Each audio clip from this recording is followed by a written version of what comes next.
சிவபெருமான் பக்தர்களாகிய நேயர்களுக்கு என்பனாங்கள். இன்னைக்கு நம்ம இந்த வீடியோவில் சொல்ல போகிறது வந்து பார்த்தீங்கன்னா கண பொருத்தம் தான் சொல்ல போகிறோங்க. அதாவது கண பொருத்தம்னா நீங்கள் நிறைய பேருக்கு ஈஸியாகவே உங்களுக்கு தெரிஞ்சிருக்கும். இருந்தாலும் வந்து நான் உங்களுக்கு புரியுற மாதிரி சொல்கிறேன். இது வந்து ரொம்ப எளிமையாக உங்களுக்கு புரியலாம். ஏன்னா அது ஒரு ஜாலியாக இருக்கும் கேட்கறதுக்கு.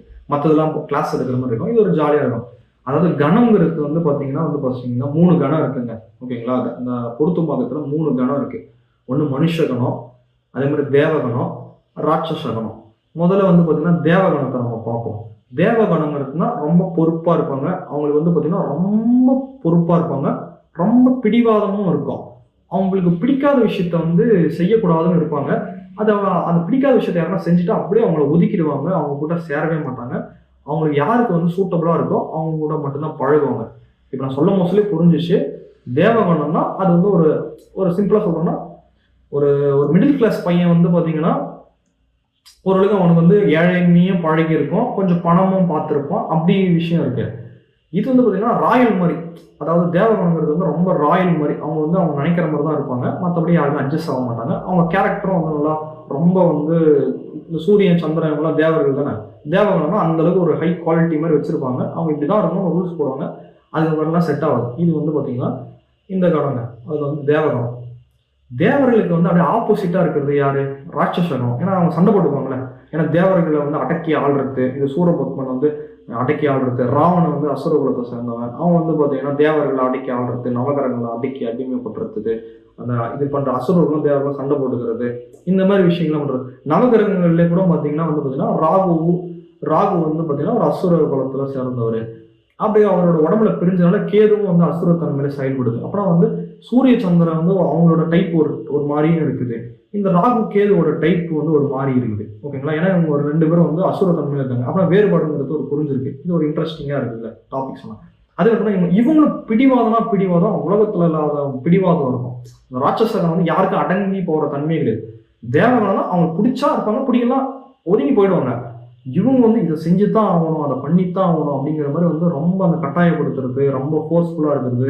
இப்போ சிவபெருமான்கிட்ட வந்து வர வாங்குறவங்க எல்லாமே ராட்சச கணத்தை சேர்ந்தவங்களா தான் இருந்தாங்க இப்போலாம்.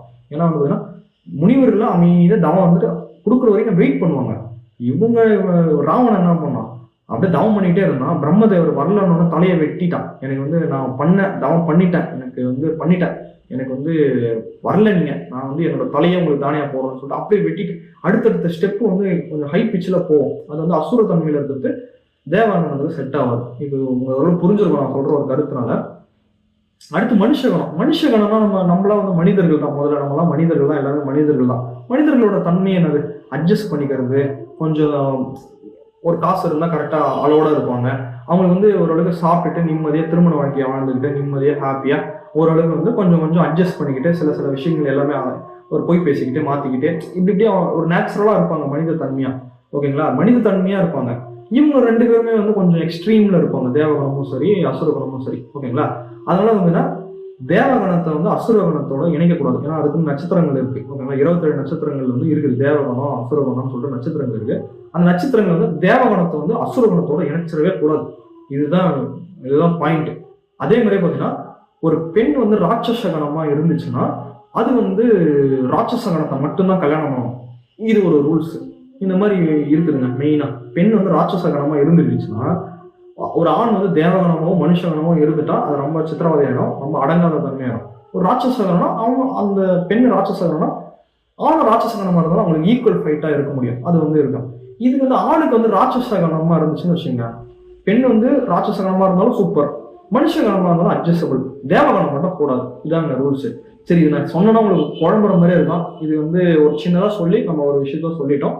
நீங்க வந்து நம்ம கீழே தெரியுற நம்பருக்கு பார்த்துட்டு நீங்க வந்து கன்சல்டேஷன் வாங்க. நான் திருமண பொருத்தம் வந்து உங்களுக்கு பார்த்து சொல்றேன். எனக்கு தெரியும், ஒன்றும் பிரச்சனை இல்லை. ஜாதகமும் பார்க்கணும். இதனால கணப்பொருத்தை பத்தி நம்ம சொல்லியாச்சு. இந்த வீடியோ உங்களுக்கு பிடிச்சிருந்தா லைக் பண்ணுங்க, ஷேர் பண்ணுங்க, சப்ஸ்கிரைப் பண்ணுங்க ஃப்ரெண்ட்ஸ். திருமண பொருத்தம் இது ரொம்ப முக்கியமான பொருத்தம், ரொம்ப ரகசியமான பொருத்தமும் கூட என்பதை சொல்லிக்கொண்டு விடைபெறுகிறேன். நன்றி, வணக்கம்.